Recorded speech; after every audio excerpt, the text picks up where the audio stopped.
Welcome to Let's Talk. Here we will focus on the hustle, the juggle, and everyday struggle of small business. We will be here every week talking to small business owners about their everyday struggles, stresses, and ways they have been able to overcome the challenges of running their business. We welcome questions and comments, so please feel free to email us at admin@PlemonsCPA.com.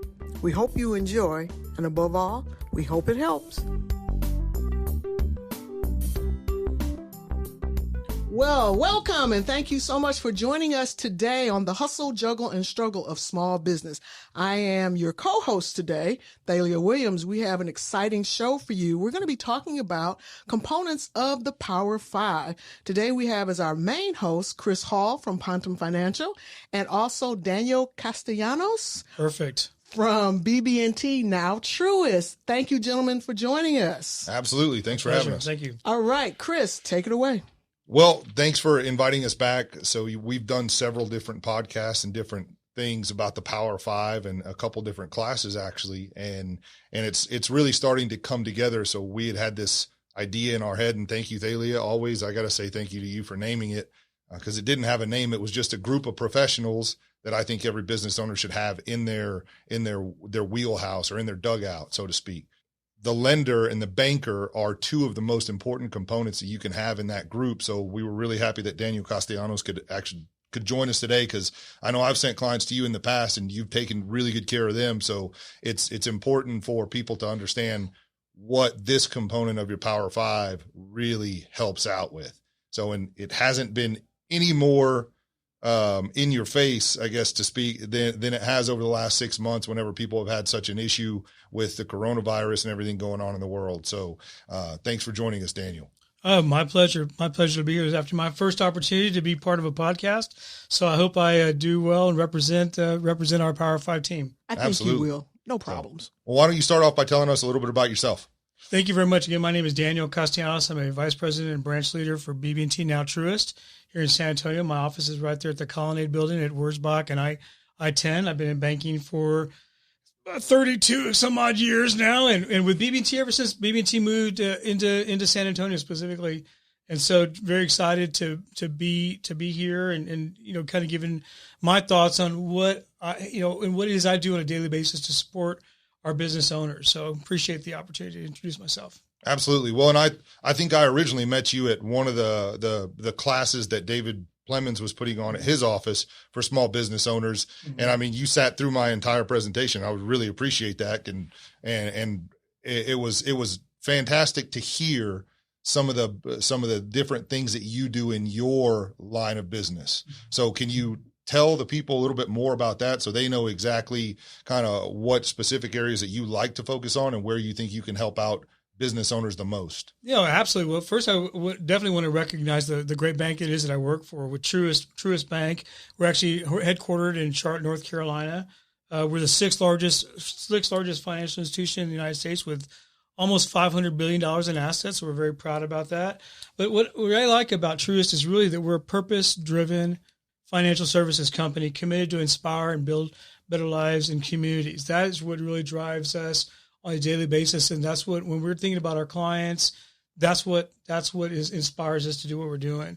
With BB&T, we've got in SunTrust, we've got over 275 years of financial knowledge. And that really equates into our clients getting really top of mind experience when we're talking about all the things that we offer.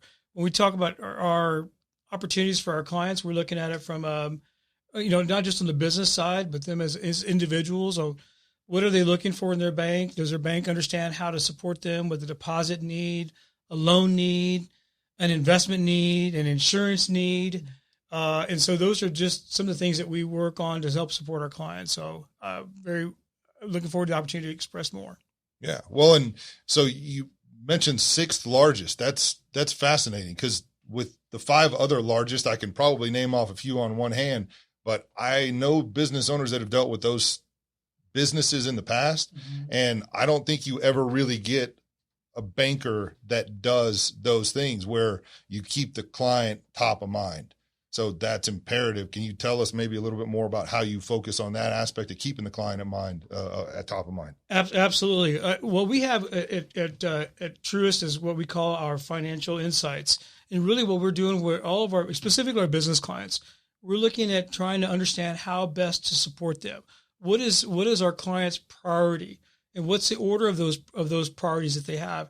And then whatever that agenda is that client has becomes my agenda. So if they have priority 1, 2, and 3, then that becomes my agenda 1, 2, and 3. You will never see anybody trying to sell something, trying to push a product or anything else. We're going to ask questions to understand what's most important to you and what that priority is, and then we're going to create an action plan to support that priority.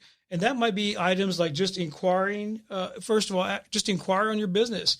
How is your business, especially now through COVID, how is your business surviving through COVID? Then we're going to be asking questions, what we call discovery questions, understanding the 5 key areas for clients, which would be like managing cash flow. How are our clients leveraging credit? How are they managing risk? Are they providing any employee benefits? How are they keeping that key talent within their organization? And then as business owners always focus on the business and they never focus on the personal side. So we always want to make sure we're asking questions about them as an individual, making sure that we're working to take care of those priorities as well. And then at the very lastly, Chris and Taylor, we based on the information we've learned, then we're working on a plan to solve and make recommendations on those priorities that we've learned. See, and I know that I haven't personally actually spoken with someone who worked at a bank that did all those components.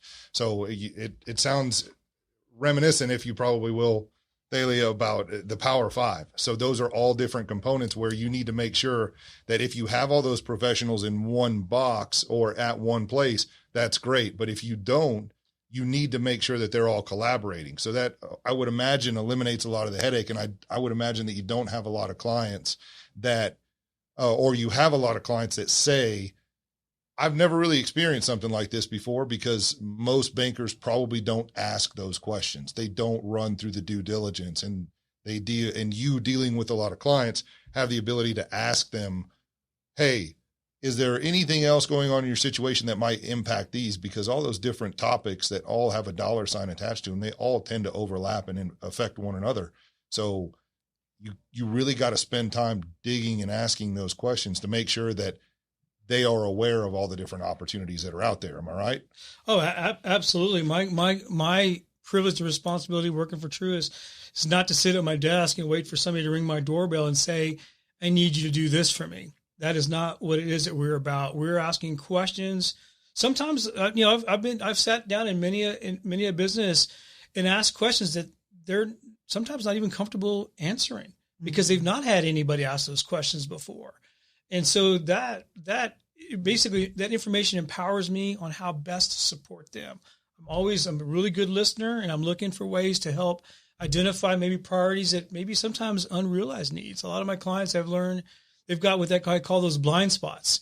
They've got blind spots on a priority that we've uncovered through a conversation, but they never really had it. They didn't know that they needed to go ask for this or ask for that. And their banker that they've got, maybe it could be the teller in the drive-thru, it could be the teller in the lobby, or somebody at the new account desk, and that's the extension of the relationship.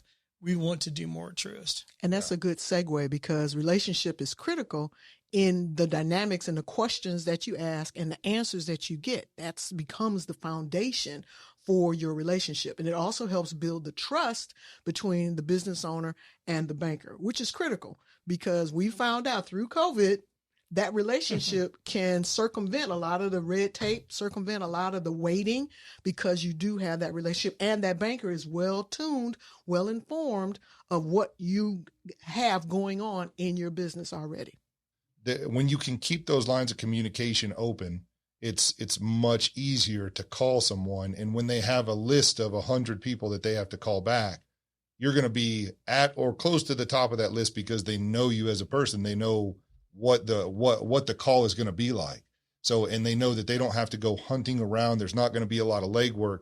Not to say that you or I either shun away from the legwork, but at the same time, you know that person's going to be a quick, easy call because you're already familiar with their situation. They know that you'll handle it. And you know, whenever you go into the conversation, what you can probably expect from the conversation from the client.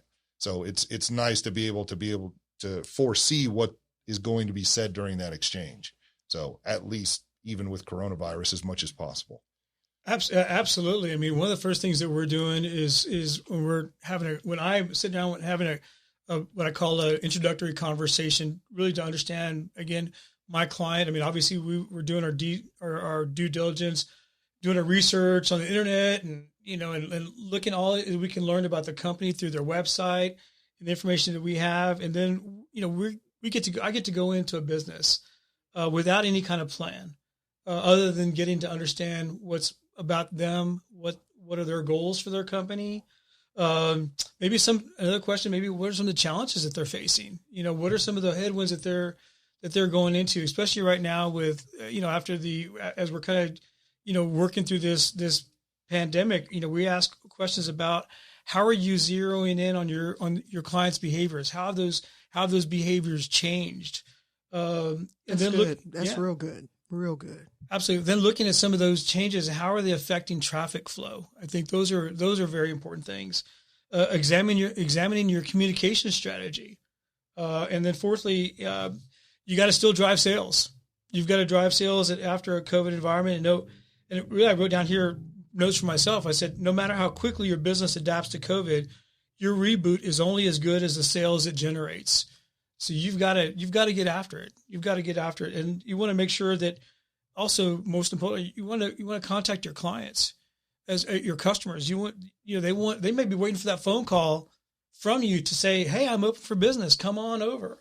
And so that's something that I get to have those conversations again, just like we are today, just having one-off conversations, no hidden agenda. Just tell me more about your business. I'm looking for ways I can help support you.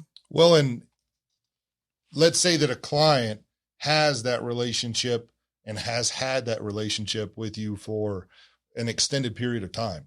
Do you find that client, having had that relationship, now can kind of put that off to the side and say, I know this is taken care of. I don't have to go look for a good banker. I can focus my efforts on calling my clients, making sure that my reboot is as adaptable as possible and that it'll continue to generate sales. And that if I have a question about, say, the PPP or the EIDL or in a Main Street lending program, all those different programs that are going on out there that launched that we had no idea even existed, most of the public, that they can kind of put that not to the back of their mind, but at least on a burner where they can focus on generating revenue and putting, butts in the seats and putting food on the table for their families. Do you find that that's kind of one of the common threads that lands with a client that you currently have? Absolutely. And when you're asking questions and understanding a client's priorities, and they're giving you what those priorities are, and then you're addressing them, and you've addressed them, and you've made recommendations, and you've created action plans, and you've resolved that priority, and so that they in essence kind of sleep at night, or they can do whatever it was that priority was meant to be. To me, it's like I checked off something on. Okay, what else you got? Yeah, it's like the biggest box to check, right? It's like I can let you sleep at night. We're good. Yeah. We'll move on to the next one. But great, yeah. Yep. So fantastic. Well, and so you mentioned a minute ago about blind spots, identifying some of the blind spots, and I know that in my profession, our world is all about blind spots. It's identifying the risk management in different components, but tell me a few of the blind spots that you see most commonly in people that you meet with for, say, the first time. Always wanting to borrow at the wrong time. I think that's what kind of sticks out to me. I didn't write that down, but that is really one of those things that happens. Probably 50% of the clients are folks that I've identified as prospects, and it's my initiation of that conversation. The other 50% of them are saying, hey, I bank at Bank X, and I'm looking to get a loan, and my bank wouldn't help me. Can you help me out? And then you're asking questions. You're trying to learn more about what that priority is. And you're sitting there going, God, I wish I could have talked to you 6 months ago, or I wish I could have talked to you a year ago to help support you with this, and this. So I think that's the main thing, is that, their clients always need that money yesterday. and that they're at your doorstep today saying, I need that loan. And you've got to then work through some of the headwinds on maybe it's credit, maybe their financials aren't ready, whatever that might look like. So yeah, that's a big one for me. Give me an example of a heartstring that got pulled with you with a client's dialogue that you were maybe able to go, ooh, if you only had said, told me, reached out to me, I did. A small business owner was a automotive repair shop, and small business owner, mom and pop type of situation, and was banking with a local credit union, a very respectable credit union, but didn't have a business bank relationship, and he's now going to his bank saying, hey, I need help with PPP. And they're saying, well, we can't help you. We don't control that. Ouch. Yeah. And that was a tough one because in my world with my clients, I mean, at Truist, we were working, and I don't exaggerate this, we were working literally 24 hours a day, 7 days a week to make sure we could get as many clients through the PPP program as possible. Now, I don't know if there's any other bank in San Antonio that did that, but we're very proud that we did that. I mean, we were on a conference call at 2:00 in the morning, just checking progress and things like that. And so I don't get to tell that story enough. See, that's what you were talking about earlier. But that's one of the things I'm very proud of is that and not everybody, we didn't publicize it. You didn't hear it in papers, but that's what we did to make sure we took care of our clients. Well, those are the quote scars that you get from working in a business where you really take it on the chin for some of your clients, and you don't want to go out and boast about it. So, but it is something that sets you apart. And it's nice whenever you have another professional sitting across the table that asks you the question and kind of, sets it up for you to give you the opportunity, because those are the important ones that we know about, but it's the very unseen truth that our clients don't get to see. And so, I can tell you that in the past, I've lost, one or two clients, I think, throughout my career. And it was because we didn't articulate those things and we didn't communicate our value to the client. And then whenever something happens, they're like, well, this person's going to do this. And you look at it and you're like, whoa, I've been doing this the whole time. I'm just not going to brag about it. Because to serve a client like that, it comes second nature. It's instinctual. But like I said earlier, a lot the top 5 companies maybe ahead of the 6th largest, yours, BB&T, previously Truist, it was, you just don't talk about it. So, and the other companies are really missing out, and those are the people I can tell you from firsthand knowledge, dealing with clients that were trying to refresh the PPP page on, a minute by minute basis. I sat there and just clicked refresh while my dentist was in there. I was sitting in my office, but he said, they shut it down and I haven't been able to get on. I said, you need this. You need to take advantage of this opportunity. So sitting there clicking refresh and then giving them a call whenever it opened back up and saying, hey, go. But, it's one of those unspoken things that we just do by nature. So it's fantastic that you can do that. And I really wish we could find out a way to communicate it better to our clients, what we do for them. So the question that you had asked, Thalia, please dig into that a little bit more, because I think you were on a good item there, a good topic. So asking him to give a good heartstring story. Mm-hmm. So, because I know a lot of people out there, or, Daniel, I'll put it back on you and say, tell me some of those instances where people had questions. They didn't know what questions to ask, because I know a lot of people, whenever they don't ask the questions, it's due to a reluctance and feeling like they should have done this already, or they should have gotten this under control. Or dare I say shame. And it shouldn't be shame. It's just, hey, you get really busy as a business owner. So sometimes to pull back and take a look at it, it's scary because it's not in your normal habits of, talking to other professionals about something maybe you feel that you should have done previously. So how do you tell them that, hey, it's okay, everybody's been here? Well, what I tell my clients during those conversations, and I tell them whether they've met me, 10 minutes ago or they've known me for years, I don't sugarcoat anything. My clients are always going to get the truth from me. I'm not here to throw rainbows and butterflies at them. I'm here to give them factual information, recommendations based on what it is that we've learned together, and then follow up on those recommendations. So I think there are times when clients don't, sometimes they don't like to hear that truth. Bankers, I know my team, we don't like to be the ones that say no, but sometimes you have to say no, and sometimes you have to sit there and say no. And here's why, Chris, I don't hear that very often. I do get a lot of clients that they'll come in, they'll say, well, my bank told me no, but they didn't say why, or my bank, I applied, I never heard anything back from them. Those are my favorite clients, because those are the ones that are going to be, thank you very much. I love the prop there.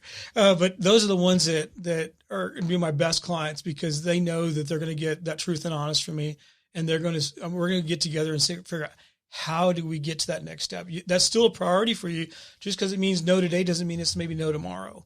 Yeah. Well, and it becomes important that they come to appreciate it.